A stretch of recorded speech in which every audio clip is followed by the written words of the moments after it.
Good morning and welcome to the Green Builder Media Sustainability Symposium 2019, The Desert Shall Bloom, from the wonderful UNLV campus. We want to extend a warm welcome to all our returning attendees, and we certainly want to acknowledge all our first-time guests. You're in for quite a treat today, as we have the most star-studded lineup of presenters in the 3-year history of this event. We're going to start off the morning with a video welcome from the first of our many notable guests.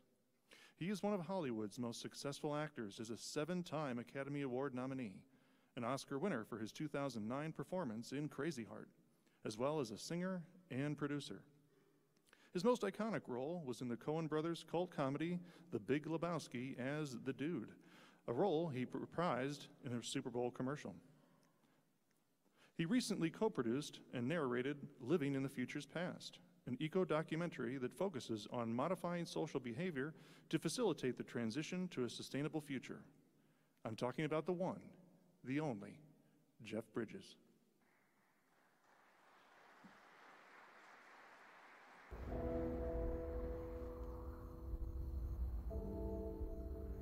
This earth was here before us, and it will be here long after we're gone.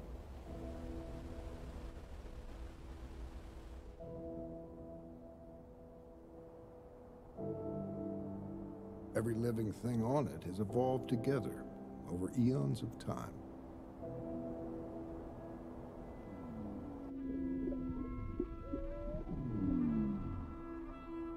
And although we are part of the web of life, because we see it, we think we stand above it.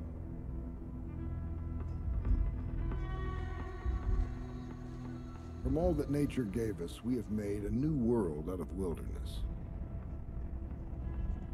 Built great civilizations. It seemed there was nothing we could not do. Even the sky itself was not the limit. We see the symptoms of a reality we didn't expect. Have we reached the limitations of our human nature? Living here in the future's past. Hey there, and welcome to the Sustainability Symposium. I'm Jeff Bridges, and it's great to be here. Well, in spirit, not in physically, but I wish I could be. But I'm elsewhere. But I wanted to welcome you guys to this exciting symposium that is going to be a wonderful event. You're going to be hearing from Susan Kuchera, who's the wonderful director, cinematographer, screenwriter of a film that we've worked on that we're very excited about called Living in the Future's Past. And it's wonderful to be here with you guys in spirit, as I say, be in partnership with you to create a beautiful world. Everyone knows deep down that this is a rapidly changing world. So much so that the concept of the world we once knew as a way of distinguishing between human beings and everything else has evaporated.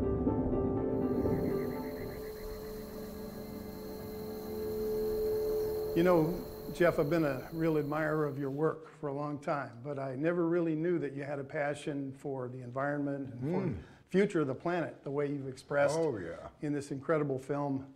And so I wonder if you could enlighten us a little bit as to the genesis of your involvement in this project and in the bigger picture. Yeah, well, I think it starts, I guess, with my folks. My dad, Lloyd Bridges, who's an actor, had that TV show in the 60s called Sea Hunt. Of course. And he was a great lover of the sea and the health of the ocean, and of course that spread to the rest of the planet. He was very environmentally conscious. And also, he saw us all as a family. I remember him as a kid. I remember him bringing a book home called The Family of Man. Do you remember that book by any chance? Was it Look or Life? One of those magazines put it out. And it was a wonderful book that showed what it was like to be a human being, experiencing that all over the world, what life was like. And I remember my dad saying, this is it. We are a family. We all have to take care of each other. And that goes for our planet as well.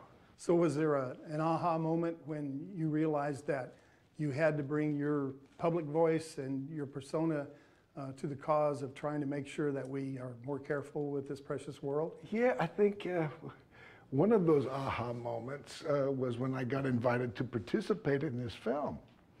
And as I was saying, I certainly care about our planet, and I love it, and want it to be beautiful for my kids and my grandkids. And when the opportunity came to be involved in this film, to be a narrator, and it turned out to actually then kind of morph into being one of the producers on the film, I said, oh, here's my chance to make a difference, to use my celebrity in helping to create that world that I want to create.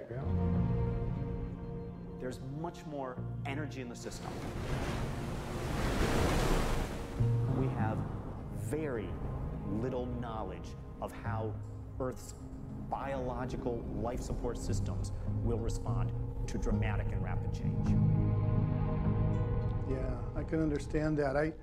I've always found it interesting that despite any kind of disaster or catastrophe, nature always finds a way to choose life.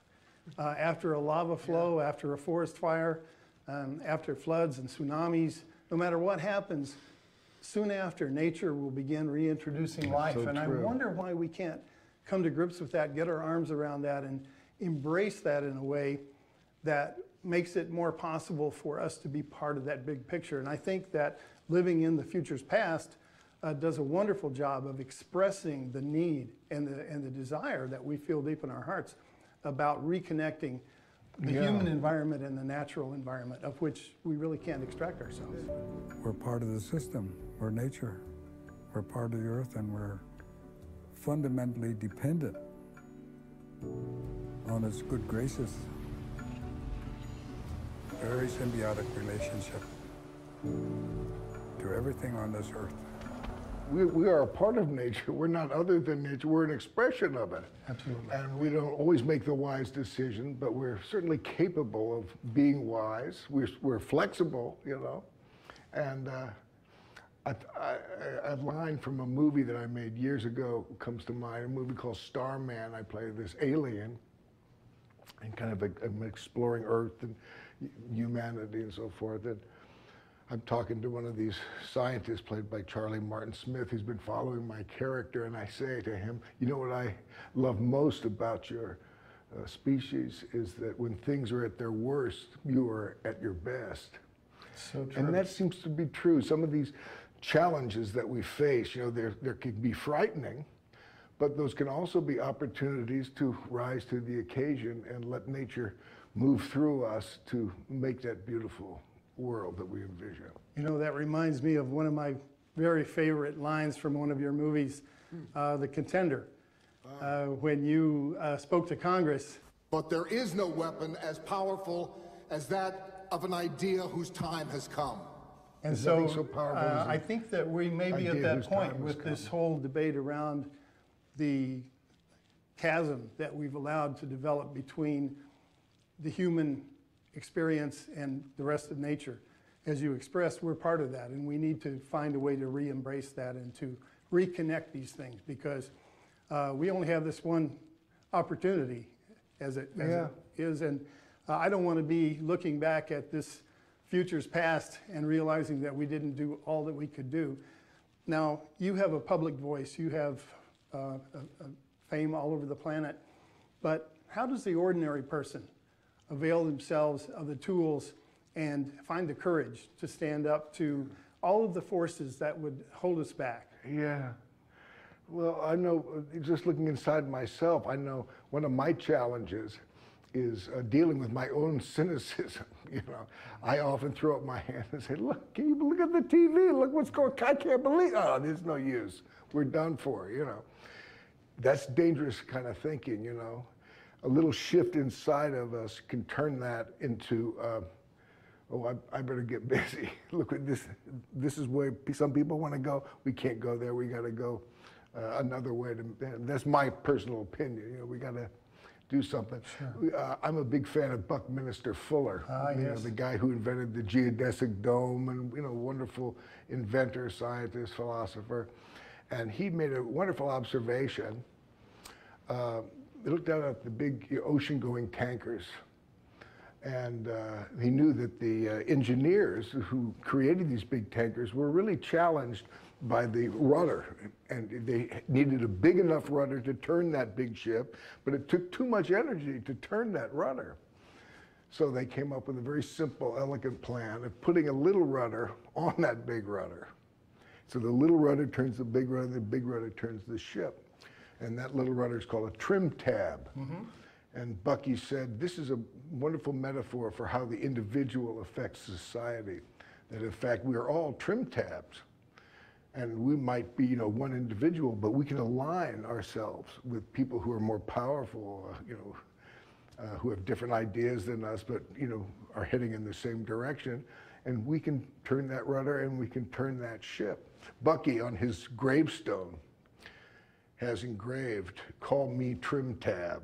That's interesting. I love that. I didn't know that. And that's what his whole life was about. And that inspired me. I'd like to think of myself as a trim tab. I'd like to think of you as a trim tab. All of us, as a matter of fact, that we all have something to give, you know. Well, it's interesting too that even a slight course correction over time can involve a tremendous change of direction. It does. And if we'll just be patient and we will stay steady on the tiller, we can find a way to a more sustainable future. I think that it's possible. It is very possible, and it can happen very quickly, as you notice.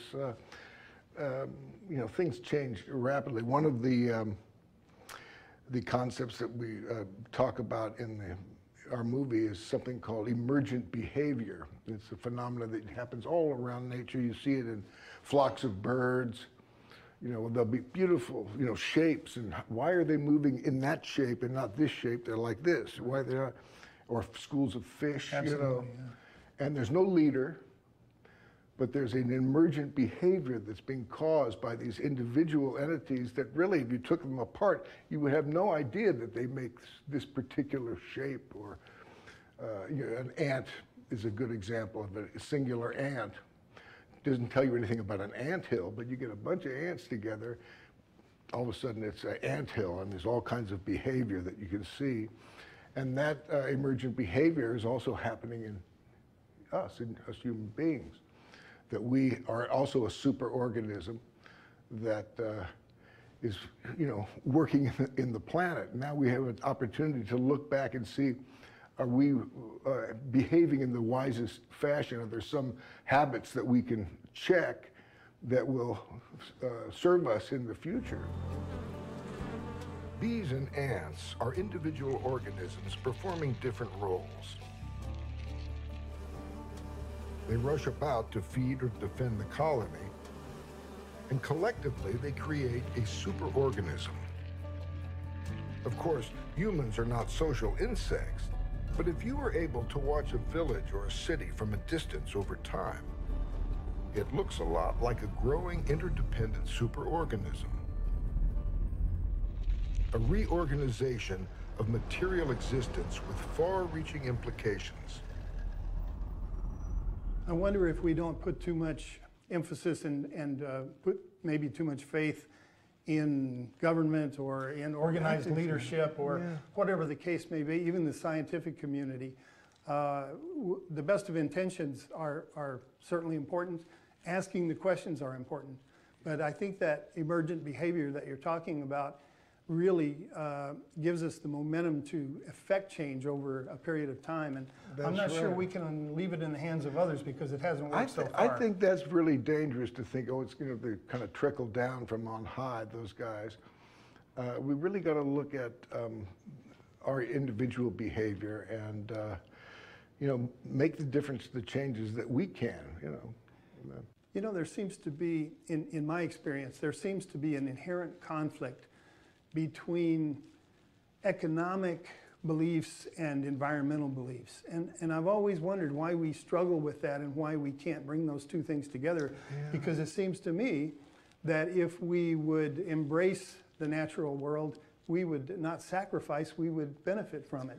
Yeah. Do you have thoughts along those Yeah, lines? well, we're habitual creatures. You know, we're kind of, I know myself, I'm addicted to comfort. I like to be comfortable.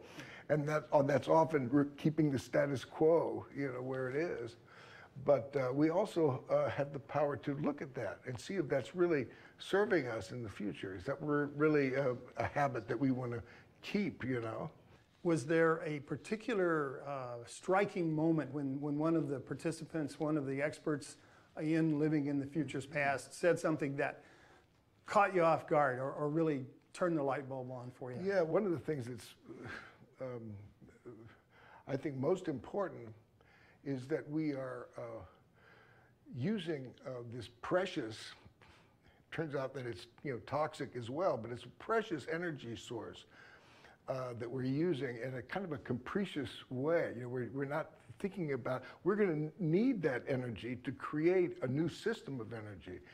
So I think that's an important thing to, you know, to bring to light, that you know, this it's not so much thinking that oil is bad, we've got to keep all the oil in the ground. No, we can't afford to do that. We've got to use the oil to create this new energy system. It allows us to go to the next step. That's You right, know, yeah.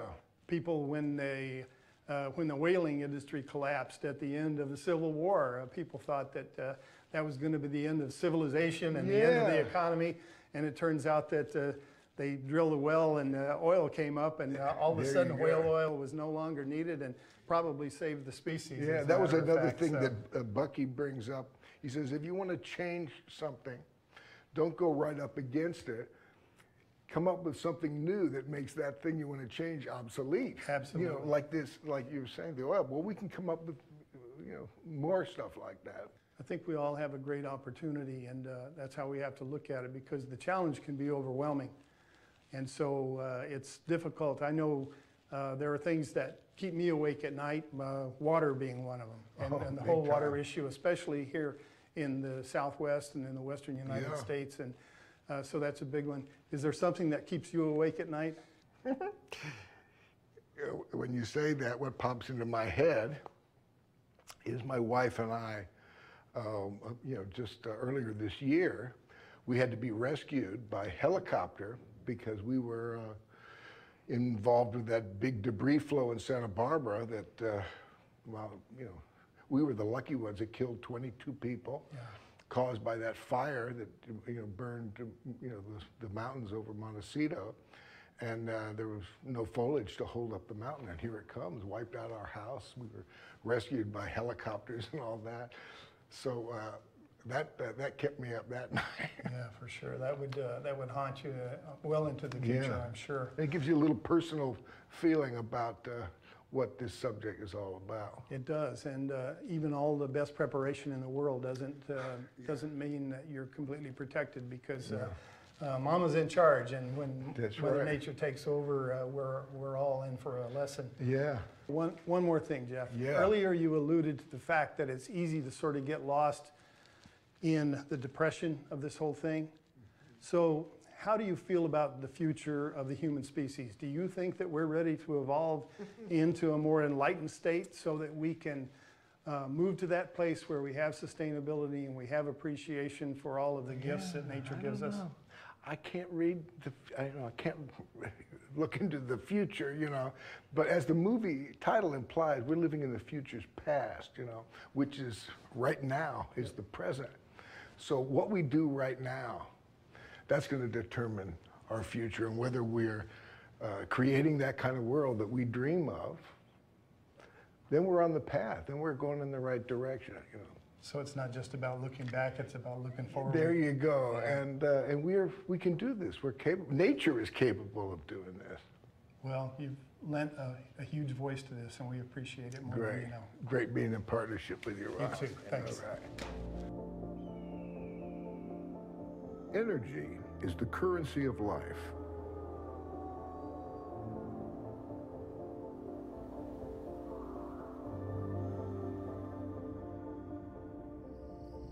Here we discover the truth of who we really are, how we're connected to the world for better or for worse.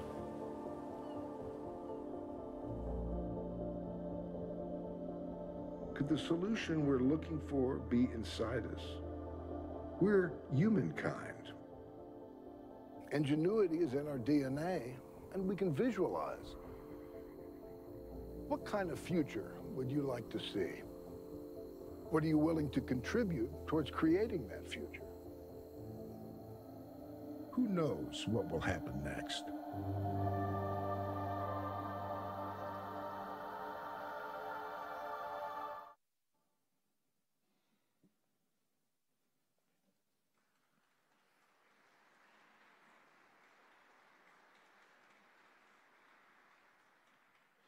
Please welcome the CEO of Green Builder Media, colleague and friend to many in the audience, and your hostess for today's event, Sarah Gutterman.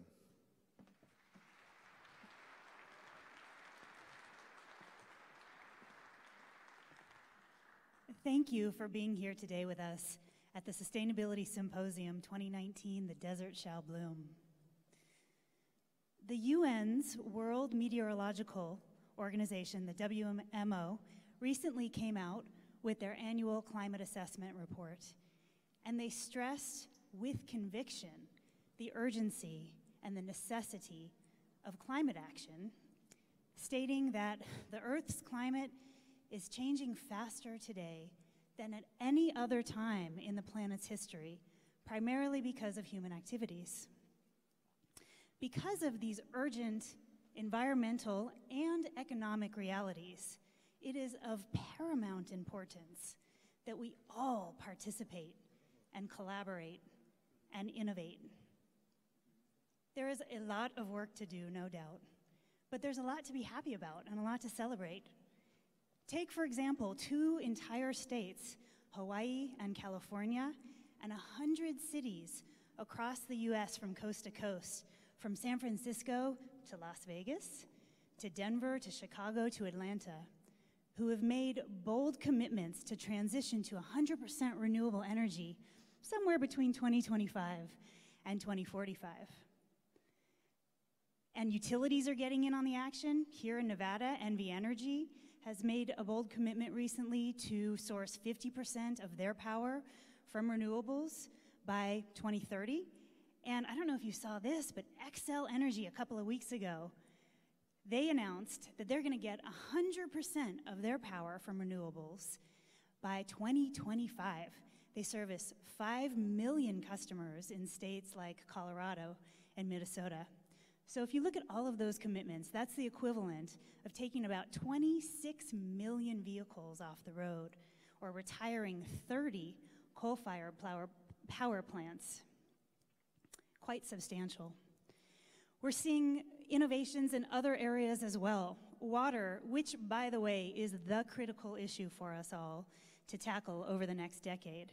There's some incredible innovations in water policy and programs and products. We'll hear from a national water expert a little bit later today about some of those enabling technologies. Certainly in the built environment, a lot of you in the audience here are helping to advance that sector with, again, innovative approaches in building science practices and designs and technologies.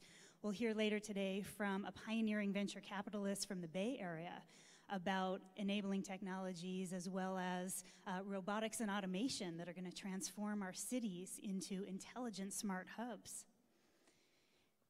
Fortunately, sustainability is hitting a tipping point, which is critical because climate action is certainly the challenge of our generation, but the opportunity of a lifetime.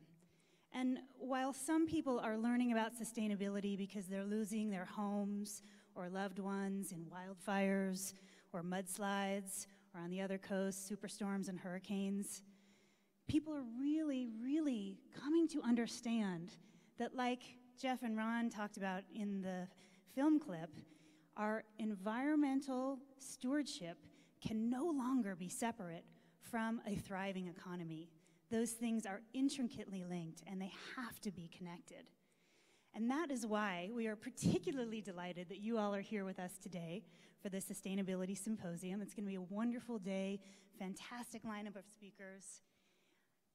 we ask a couple of things. First of all, we ask you to please be here now with us.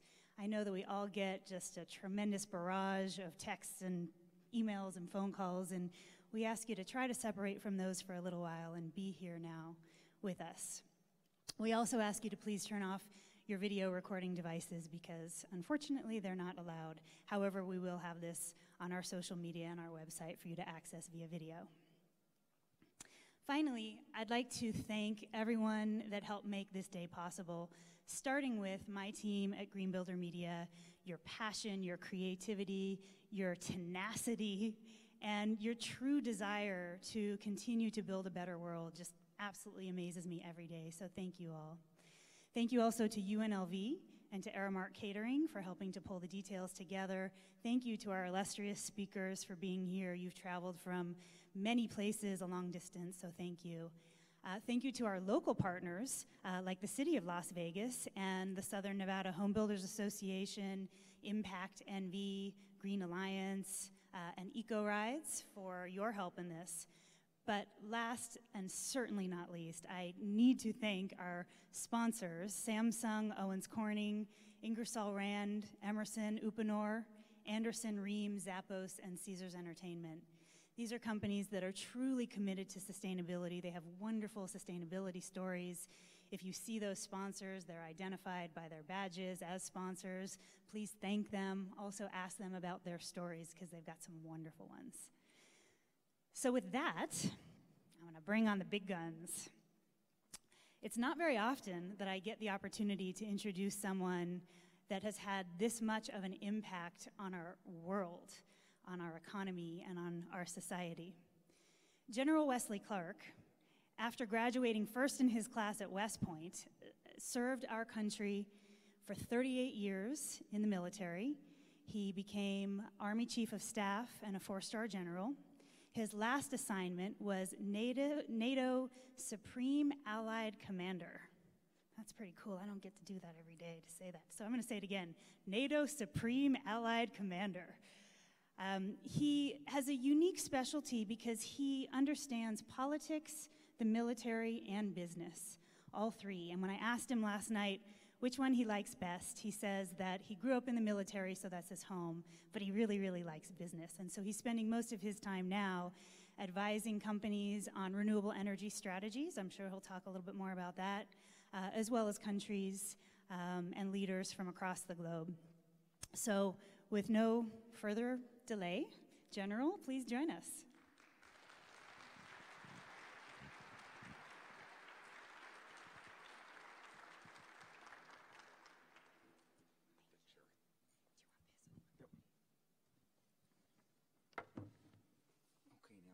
Where's the button for changing? Okay. All right, well, thank you very much, Sarah, for that kind introduction. Now, this mic is off. Which mic do I use? This one? Okay. Either one, okay. So I can't see you out there, so I'm going to want to see who's here. Okay. Now, I've been given a little while to talk to you, and I just want to tell you the perspective I'm going to bring to this. So I grew up in Arkansas in the 1950s. All my friends' fathers had fought in World War II. And it was a draft era. So if you went to the University of Arkansas, you were going to be in the military. And you had to do 2 years ROTC compulsory. And people were proud of the armed forces. And Eisenhower was president. And he represented the armed forces and the country, and we were proud of Ike. And we were also a nation under threat. So I was in the 8th grade when Sputnik was launched, and I remember the outcry and the fear, and those of us on the swimming team in junior high school were talking about what could we do to help. And so we formed a rocket club, and like maybe 100,000 other young kids across America, I learned my chemistry by trying to build rockets and rocket fuel. So you could go to the drugstore and you could buy a pound of potassium nitride and a pound of sulfur, and you could mix it up with the charcoal that you pounded from the backyard barbecue grill.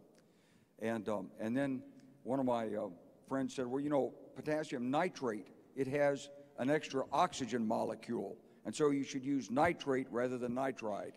And so that's the way we learned our chemistry, and it was about national security. When I was 14, Nikita Khrushchev went to a farm in Iowa, and he was the Soviet premier, and he said, we communists will bury you. This was pretty upsetting if you lived in Arkansas, because you didn't want to be buried by a communist. In 1961, Khrushchev went to the United Nations, and he took off his shoe and he pounded on the podium. And there was a crisis in Berlin, and the Allied forces had been denied access. John F. Kennedy had run for president on the missile gap, and America felt that it was under threat. So I wanted to help my country. I went to West Point, and I did my 4 years here, and it was a great education. They told me it was going to be like Harvard in the social sciences and MIT in the sciences. But so I went there to be a theoretical physicist, I thought, and then I studied Russian and went to Russia for summer for 10 days in the summer of 1964, and so I was fluent in Russian, and I could argue with the Russians, and I realized that the future really wasn't about theoretical physics at that point. It was really about the Cold War and about relations with the Soviet Union. And so I switched my field of concentration. I went to Vietnam in 1969. I was a company commander, infantry mechanized, down in the Saigon area. Got shot, came home on a stretcher. And I thought about my life, and I thought there was really nothing that was going to be more interesting than helping the United States deal with the challenges of the Soviet Union and the international environment. So I had a great Army career. I taught at West Point. I commanded a battalion and brigade. I commanded the 1st Cavalry Division at Fort Hood, you know, with the yellow shield and the horse on it. I did the National Training Center and the Battle Command Training Program, training and evaluating our leaders and our forces. And I ended up then as the deputy, as the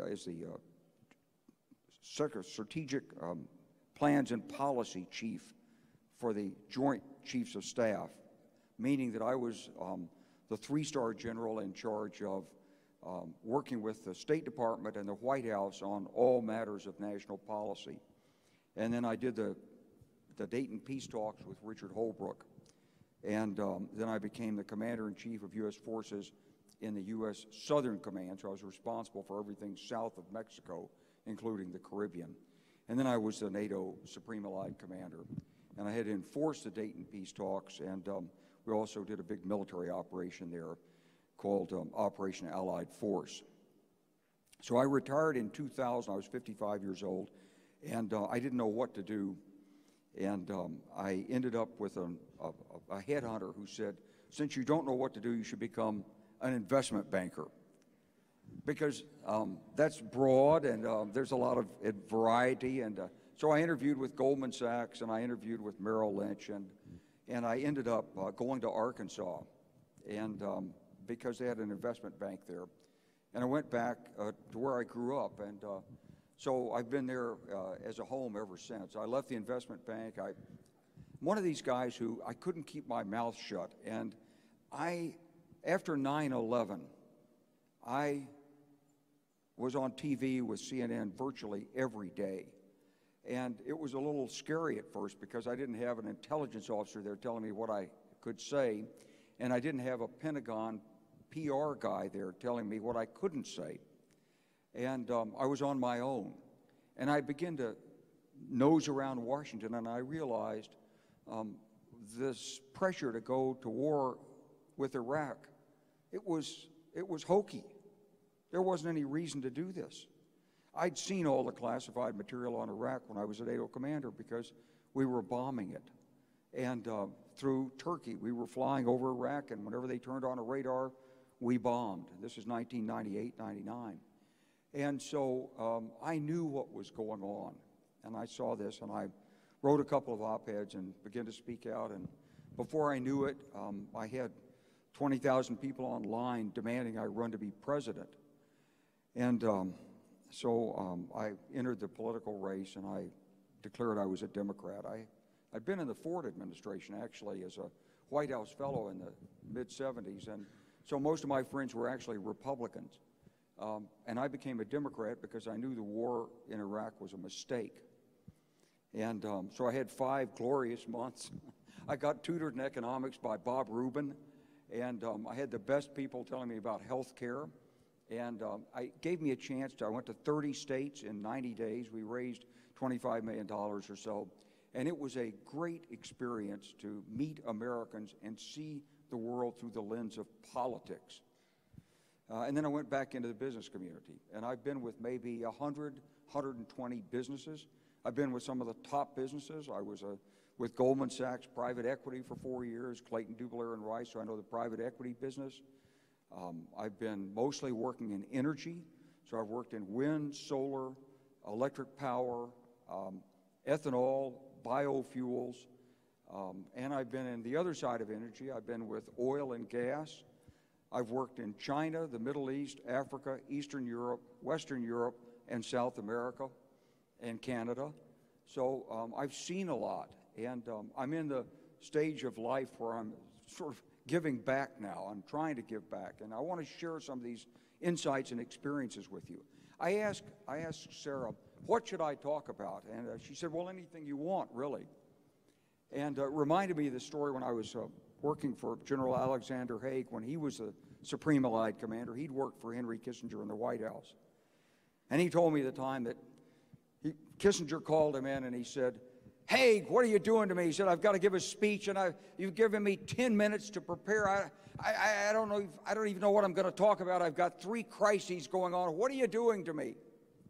And Haig said to him, he said, Henry, just tell him everything you know. It won't take 10 minutes. And he said, Haig, I'll tell him everything we both know, and it won't take a minute longer. So I'm going to try not to tell you everything I know, but I do want to talk about this issue of the climate, what the challenges are, and what the opportunities are. And I'm very mindful of what Jeff Bridges had to say up there. He talked about the importance of each individual. He talked about optimism. He talked about the future. He talked about how we can make the adaptations we need. I agree with all that. But I want you to see the facts as they appear to me. I'm a national security guy. That's what I've spent my life working on, trying to protect America, the Constitution, the way we live, and our futures for our children and grandchildren. So I want to go through some facts here and lay out these facts. I know you all are interested in this. I know you're committed to it, but sometimes it helps just to go back to the basics. So bear with me while I go through some of these basics.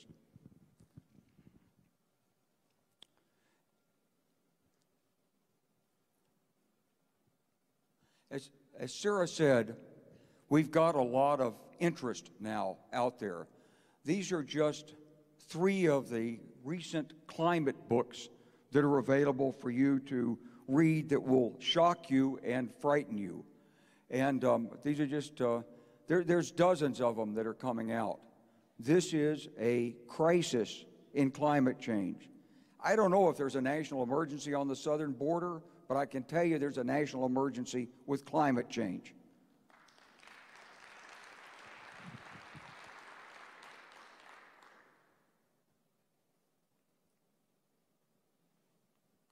All right, it's not moving.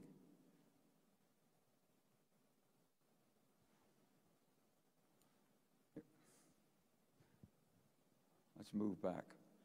I want to talk about the data, the consequences, and the opportunities. And I want you to go through this. I want you to think about this.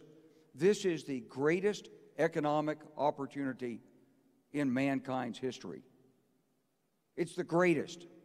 It's a pressing need that we have almost all the tools and all the financial resources and all the institutions that could solve this problem. It's the kind of challenge that could bring mankind together in a way we've never been brought together before. So I'm going to show you some frightening statistics, but I want you to have underneath the knowledge that it's a problem that is, we can deal with it. We may not be able to totally resolve it, but we can deal with it. So let's look at the facts. I don't know why this takes so long to change. Am I doing this wrong? I'm pushing, okay. So look, I want you to look at the annual average rise in temperature. The left-hand chart, 1880. The right-hand side is 2020. And what you see is, in the last decade, the temperature is going steadily up and at an astonishing rate. Now, these are just the facts. That's the 2017 average. It shows 0.9 degrees centigrade higher than the pre-industrial age atmosphere. And 17 of the 18 warmest years in the last 136 have occurred since 2001. So it's not a linear function. It's more than a linear function. The scientists can't quite model it and predict it accurately yet, but what we do see is the evidence. If you put carbon dioxide in the atmosphere, if you burn fossil fuels, if you use energy from the earth the way we've been using it, the temperature is going to go up. And here's why we say it has to do with carbon dioxide. If you look at the historic levels of carbon dioxide, and this is, on the left, is 400,000 years ago, and on the right is today. And you can see that sharp orange line going up on the right of the chart. The last time atmospheric carbon dioxide amounts were this high was 3 million years ago, when the temperature was about 5 degrees Fahrenheit higher than it was today, and the sea level was 50 or 80 feet higher than today. With 400 parts per million of carbon in the atmosphere, there's never been a Greenland ice cap. So at that level of carbon dioxide in the atmosphere, Greenland is going to be ice-free. It's just a question of how soon.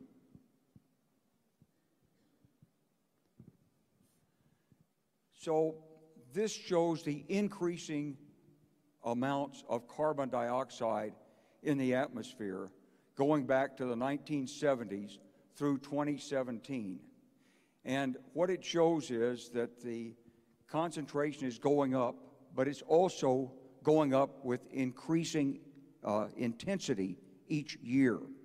So we went up by 3.5 parts per million. They measure it in parts per million. We went up to 3.5 parts per million in the latest data we've got here, which is 2015 to 2016. And we're averaging, the last year, the last cumulative data was 408 parts per million. Changes seasonally. The northern hemisphere, southern hemisphere are a little bit different, and there's plant expiration and other things that change the amount of CO2. But as a mean, you can see what's happening to us. And CO2 is a greenhouse gas that reflects infrared radiation back to the Earth. So when the sun shines on the Earth and the radiation would be reflected into space, that CO2 holds that heat in the atmosphere. And what you see in this chart is who's doing the emissions of the CO2. And so if you look at the purple, that's India. The lime green that's sort of leveling off and even slightly going down through 2017 is the United States. We're giving out a lot of CO2. That's over 4 billion tons per year. But China's giving out 10 billion tons per year, and everybody else is 15. And this is economic development. When countries develop economically, they use energy, and the energy they're using is coal. I was in Ghana in 2013. A guy came up to me and said, "Oh, you're General Clark." I said, "Yeah." He said, I said, where are you from? He said, South Africa. I said, what are you doing in Ghana? He said, we're putting in a power plant. I said, really, what kind of power plant? He said, coal-fired power plant. I said, really, where are you getting the coal? He said, from you. It comes from the United States. So when countries develop, they need energy, and when they need energy, they turn to carbon. And that's the consequence.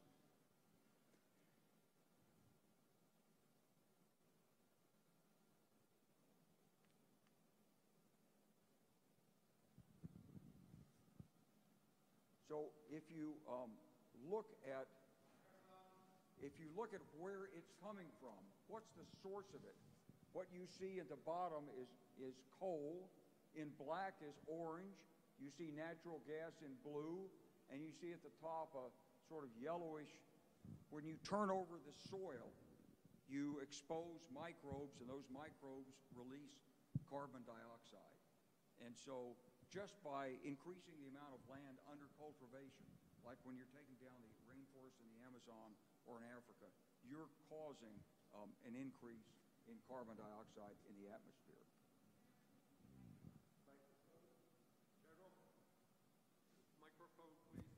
I'm sorry. Yep. Okay. So you're causing an increase in the carbon dioxide in the atmosphere. Yellow is the land use change, gas is blue, oil black, coal is the orange. And I'm trying to get the slide to move forward. I'm going to try it again. So if you say, well, it's going to be better in the future, actually, it doesn't look that way. So here's the U.S. Energy Information Agency's projection for future energy use. And this is running through 2040. And I acknowledge all the good things that Sarah had to say about cities that are saying they're going to use renewable energy. But this is the 2015, this is actually the Energy Outlook from 2017, which has the 2015 data in it. And what it shows is that petroleum demand grows, natural gas demand grows, the demand for coal is still high and level, and yes, we are doing more with renewables, nuclear is there, but that's not going to take carbon dioxide out of the atmosphere. That's going to put more carbon dioxide in the atmosphere. And when it goes in the atmosphere, it stays in the atmosphere for hundreds of years. We're using more energy projected by 2040, so we'll be using almost 50% more energy, and a lot of that additional energy is going to come from renewables, but a lot of it is going to come from carbon. Some people believe that really it's not caused by human beings and our activity. They believe it's natural, it's the sun. So for your friends who are still climate change skeptics, all of the scientific data shows that the changes in temperature and energy from the sun cannot account for more than 10% of the changes on these charts of temperature rise and energy absorbed by the atmosphere. So the sun is actually not to blame. Now look, this is not the only crisis we face. So there's a lot of other challenges out there for us to think about. So I'm looking, sort of trying to project 30 years in the future. There's no Cold War today. We're not going to be back in a Cold War with China or Russia. I think the chance of a shooting war it's always possible if things are mishandled. If you have the wrong people in leadership positions, maybe you could get in a shooting war. But the countries are so economically interdependent, and the survival of the leadership, let's take China, for example, he's got to produce jobs. If he gets in a conflict with the United States, Chinese President Xi Jinping's economy will collapse. And when his economy starts to collapse and tens of millions of people have no jobs, he's got a crisis at home. So he does not want that. And the same with Putin. He just wants to sell oil, and he wants his Soviet Union back. But he does not want to destroy the economy of the West where his money is stored. Some people say Putin's worth as much as $200 billion, and you can be sure it's not in Russian banks. So we do have some other challenges out there. We've got terrorism. all it takes is a couple of airplanes shot down, and you would see a huge drop in economic activity. We've got a cyber challenge because we invented the internet. We're the nation most dependent on it. We're not supervising it effectively with the internet service providers. The people that lay the backbone are doing it on the basis of what's cost efficient, what gives the greatest data rates, and what has the lowest latency. President Trump rejected a recommendation from the FCC that Obama's people had put forward that said you have to design 5G for security. So he threw that out. It's not designed for security. Now, we've got a big fight going on internationally that you've probably seen with Huawei. And we're pretty sure that if you buy Huawei Chinese equipment, that the Chinese have a back door to it. That's probably because we're pretty sure if you bought our equipment, we would put a back door in it also. So we don't want anybody buying Huawei equipment. But it's too late for that because that Huawei equipment's already all over the world. And we failed to design for security. So cyber is still out there as a major challenge for us. The financial system, of course, we all went through 2008, 2009. It was pretty unpleasant. And we put forward some legislation to fix it, but we put forward the legislation to fix it before we'd actually done the study of what caused the problem. And now many of those restrictions on banks are being peeled back. So we still have trading in derivatives. It's we don't know what it is. There's hundreds of trillions of dollars, maybe 600, maybe 800 trillions of dollars of derivatives on currency exchanges that can't be covered. So when you're looking at the European Union and you're seeing the headlines about Brexit or the Italian crisis, you have to understand that those changes, those shocks over there could be transmitted through the whole financial system. So we've got a lot of people worried about it, but it is about politics as well as economics, and it is a challenge. China does want to be the largest power, greatest power in the world. They want to be the center of human civilization. That's where they've always been before. This is the China dream. And so how we bring China forward into our global institutions it's a huge challenge for us. And right now we've got a trade dispute with China. It's probably long overdue. They've taken our technology for years. And on the other hand, we've had businesses rush over there and offer their technology. So we've got to get the balance right of cooperation with China, work with China, and competition with China. And then there's climate change. And there's crises. There's Syria, Yemen, North Korea, Ukraine. But if you underscore all of that, what you see in all these crises is you can't fix them with government action alone. It takes the private sector and government. You can't fix them with some magic invention. You can't fix them with one nation operating by itself. And you can't fix them without investment. They all take resources. And so we don't have a Cold War. We don't have the sense of imminent doom that we had back in the 1960s and 70s. You don't see any ban the bomb movements out there. You don't see people protesting it today. But we do have these challenges and these crises on the horizon. And we have to work these. If you look at climate change, for example, this is a computer simulation of the jet stream, and there's your polar vortex that's bedeviling the East Coast again this year. And you can see what used to be a circular jet stream has been completely distorted by the rising temperatures in the northern Pacific and in the Arctic. And here's just a reminder that France is not protected any more than the United States or any other country. This is the flooding of the Seine River in Paris in 2016. And, of course, as the water heats up, the corals die. This is some dying corals and some dead zones in Indonesia. The oceans are more acidic. Streets flood. This is Houston, August of 2017. Interstate 45. Here's a projection of the impact of 20-foot sea level rises. So if you look on the left-hand side, you'll see the United States. It's Louisiana, all South Louisiana gone. No more LSU football teams. We like that in Arkansas, but the rest of it's pretty bad. You look, if you had a nice vacation home in Miami, it's gone. If you look at the eastern seaboard, all my Army friends who retire and buy those wonderful homes down on the Virginia, North Carolina coastline, they're gone. And across the Atlantic, the Benelux countries and the little Dutch boy with his finger in the dike, that's gone. So that's a 20-foot rise in sea level.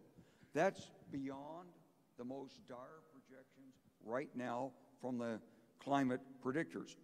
But what kind of worries me about this is that every 4 years when we get a new climate report, the predictions are always wrong. They've always gone too conservative. They've never understood the feedback mechanisms that continue to aggravate the situation. So right now we're calling it worst case, maybe a 12-foot rise in sea level. This looks beyond the worst case, but who knows really? I first learned about climate change in South America when I was the commander down there, and we flew down the west coast of South America, and we looked at these glaciers that were marked on the map. You know, the Andes is only like 2 mountains wide. It's not like the Rockies. And some of the peaks are 17, 18,000 feet, 19,000 feet. They've got glaciers on them. At least that's what it shows on the map. But some of them didn't have any glaciers left. Here's a picture of a glacier in Patagonia, the Uppsala Glacier. So if you look at the top, you can see the glacier from 1928. And if you look at the bottom, you can see a lake there in 2016. It's not coming back anytime soon. Now, if you look at the worst case on warming for New York City, this is Manhattan. I don't have a pointer. So in the center, you can see a slight strip of white left in Manhattan. That's worst case in the current projections for the year 2100. In other words, you're going to have a huge seawall around Manhattan if you like Wall Street. And if you like the meatpacking district, you better protect it, because you're going to need about maybe 15 to 20 feet of high wall around the island. Otherwise, you won't have it. Even under the best case right here, you're losing you're losing Wall Street, the Lower East Side, and some of the West Side in Manhattan. And that's the best case. This doesn't account for storm tides. So I was in Manhattan during the Hurricane Sandy in 2012, and I can tell you that it was a disaster in Manhattan. You've never seen 2 million people walking north before, but that's what they were doing, because there was no electricity for days in lower Manhattan. So that's coming. We're dealing with an unprecedented rate of change and potentially catastrophic impact. So I just want to make sure that everybody in the choir out here who applauded when I said it was a national emergency, okay, now we got the data right. So this is the data. And it is potentially catastrophic. We don't want to live with this. We have to do something. We have to do something. We don't want to live with this. Why has it continued? Why haven't we done something before? Scale, competing interests, distraction, and technologies. Let's take a look at it. First of all, you realize there's like 2 billion cars in the world. 2 billion are out there, are going to be out there by 2040. So in the United States, we're buying 16 million cars a year. The average car lasts 19 years. So you're giving a $7,000 rebate to buy an electric car. But people are not going to buy a car. They're going to keep the car for 19 years on average. I'm driving a let's see, I'm driving a 19-year-old Mercedes and a 26-year-old Mazda Miata. And they're both doing great. We engineered them to last forever. And it's hard to get rid of old cars. So if you want to get rid of transportation that's running on carbon, you've got to replace maybe 2 billion cars by the time you get there. We're producing 16 million a year. China's up around 20 million a year now. That's a lot of years to get this off the road. The same thing with trucks. There's over 500 million heavy diesel trucks on the road. And you've got air revenue it's in the trillions of dollars. It's the lifeblood of modern commerce. You can't stop it. And airplanes are probably going to be the last of the conveyances to go electric, because the specific energy in jet fuel is much higher per pound than you can put into a battery. So they're tough. So you've got a problem of scale.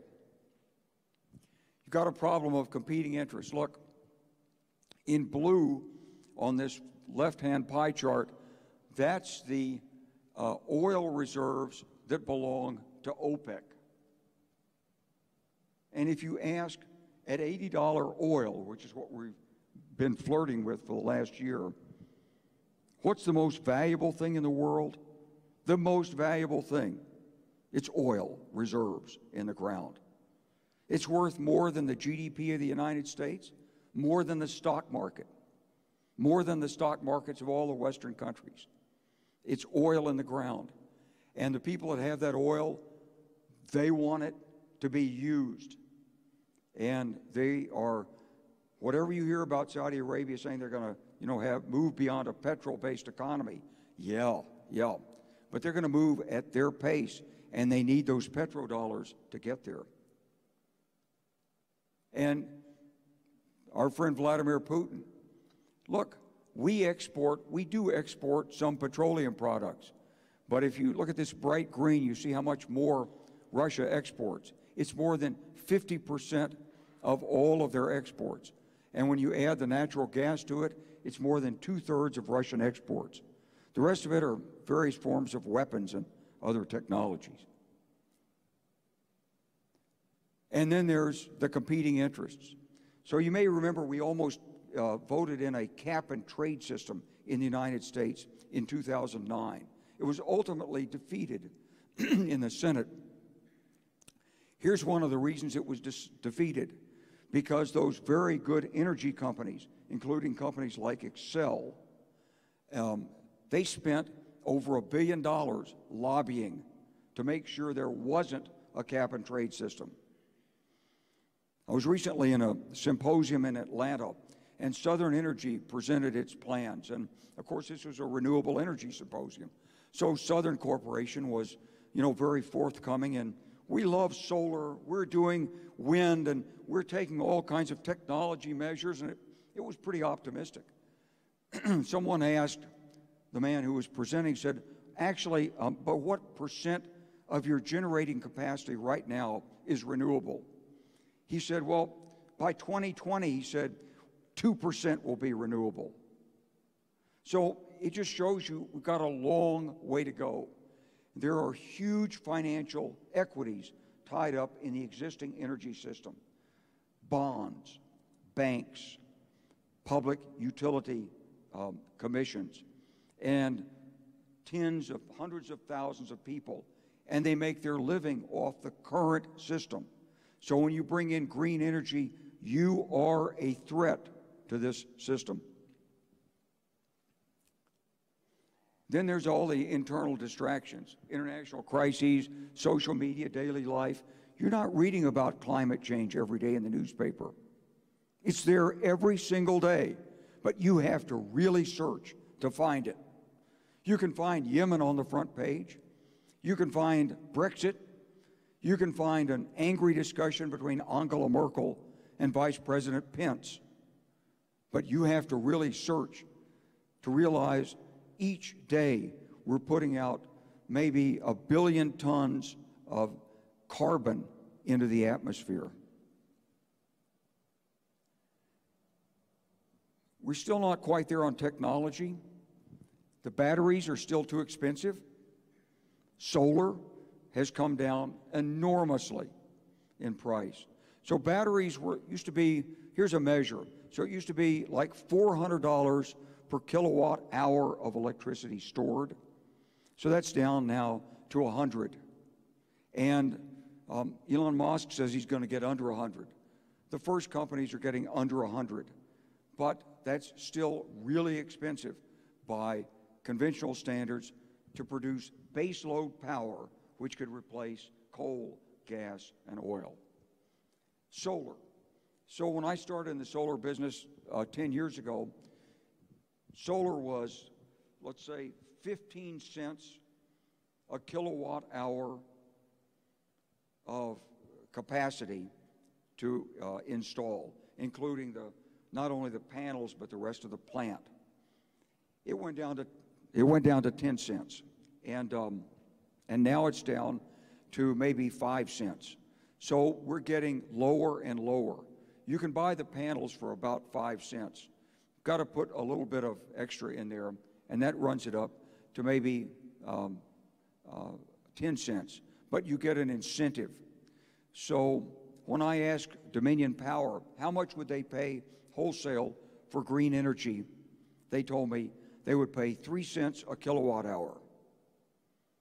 And they want a markup. Of course, they're going to charge their customers more than that. But 3 cents a kilowatt hour is slightly below what you can do solar for right now without incentives. So we're not quite there. We don't know what to use all the carbon dioxide for. We know we're putting it up in power stacks, but in smokestacks, but what are we doing with it?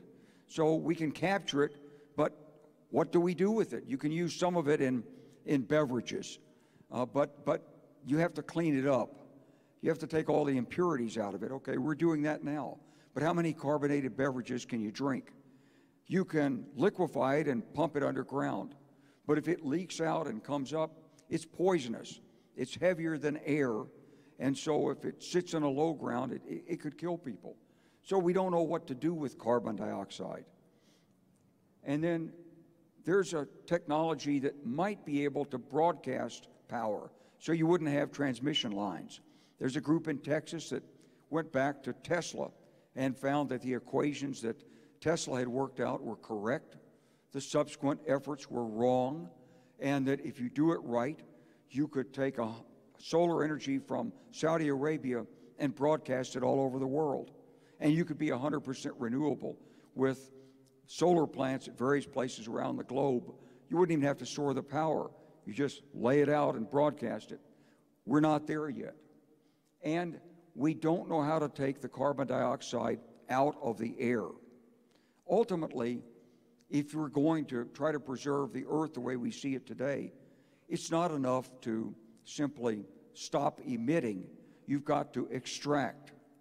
And the extraction is expensive, and we don't quite have the technologies for it. We're getting close. Any of these can be fixed. It's just a matter of national will, money, and leadership. But the technology's not quite there. So if we want to take action, what do we need to do? Look, you have to put a price on carbon. How you put that price on and what you do with the money that you take in, that's the big questions. But let's say you put a price of $50 a ton on carbon. That comes out to be about 25 cents per gallon of gasoline. People can pay that, but will it change their behavior? Will it drive gasoline-powered cars off the road? No. So you need an escalating price on carbon. You start at $50, but you project out. In 5 years, the price might be $100. In 10 years, the price might be $500. So you tell the manufacturers and the consumers, get off carbon-based transportation.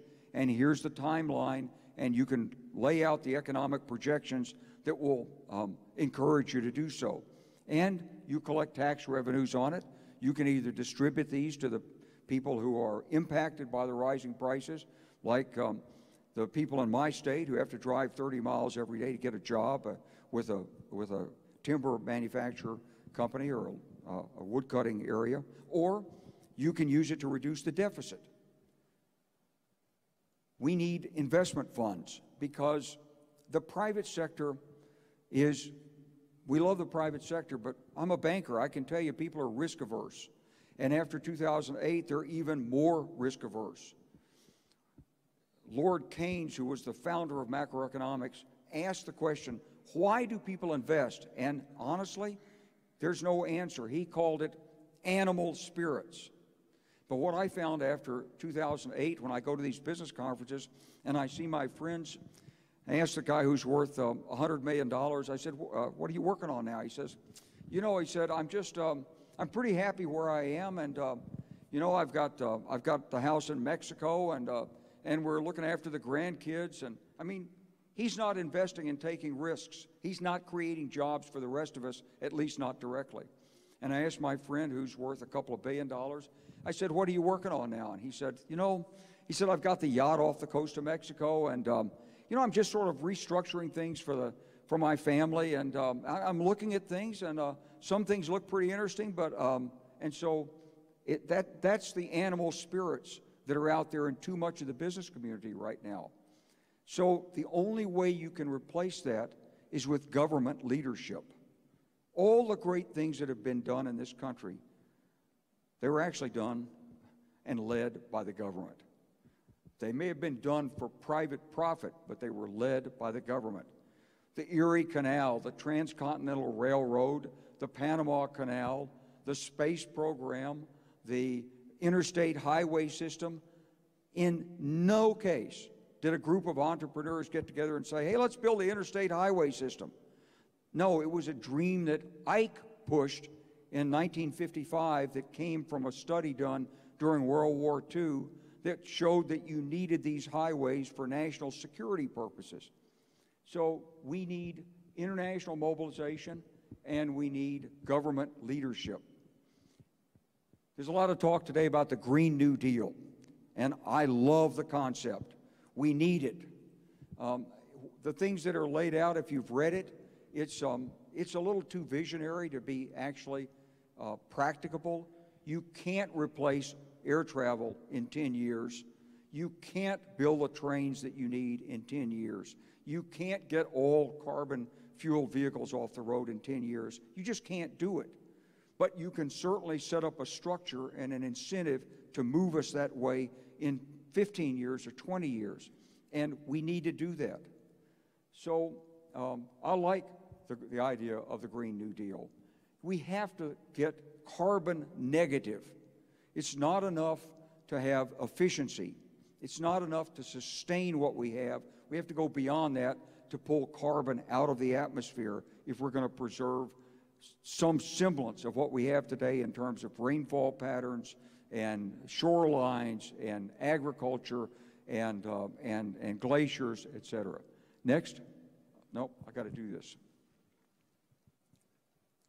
So, ladies and gentlemen, what I've tried to do is give you a picture of the data. And here's the way you have to think about it, I think. So, if you look at this beautiful city of Las Vegas and where we are today, and this nice auditorium, it's built with fabric and steel and wood, and that screen and the glass, that's the result of 7,000 years of human endeavor since the dawn of agriculture. During that period, maybe 3 billion people have lived and died on this planet. There's been war and disease. There have been empires that formed and collapsed. And about 200 years ago, mankind suddenly discovered how to take energy more effectively from the earth in the start of the industrial age. And it was coal, and it was England, and it was a steam engine that could use that coal. And it spread throughout the whole world. we have taken that energy and built this civilization from it. And the price that's being paid is the carbonization of the atmosphere and climate change. We're like the butterfly coming out of the cocoon, eating up the cocoon to get free. Except we have the smarts and the know-how and the conscience to know that we have to sustain and protect this earth because this is where we live. So we love civilization, but we've got to change the way we're approaching our economic endeavors. This is the greatest economic opportunity of our lifetimes. We have an imminent, immediate challenge. We almost have the technologies to meet it. It means new power generation, new automobiles, improved buildings. It means a new way of looking at mankind. All that's investment. Some people would tell you it's too costly, but what's one person's costs, that's another person's income. This is the way mankind can pull together and face the 21st century in a socially responsible, sustainable way. I've given you the challenge. The question is, can we meet it? If we all do our part, and if we demand that government do its part, the answer is yes. Thank you.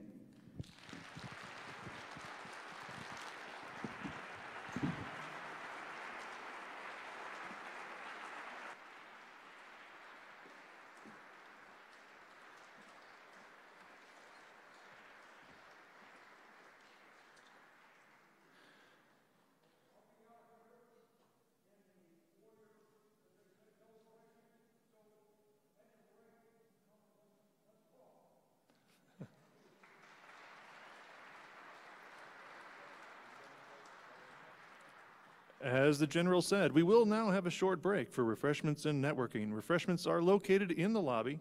We will resume the program right here in the concert hall at 11 a.m. sharp.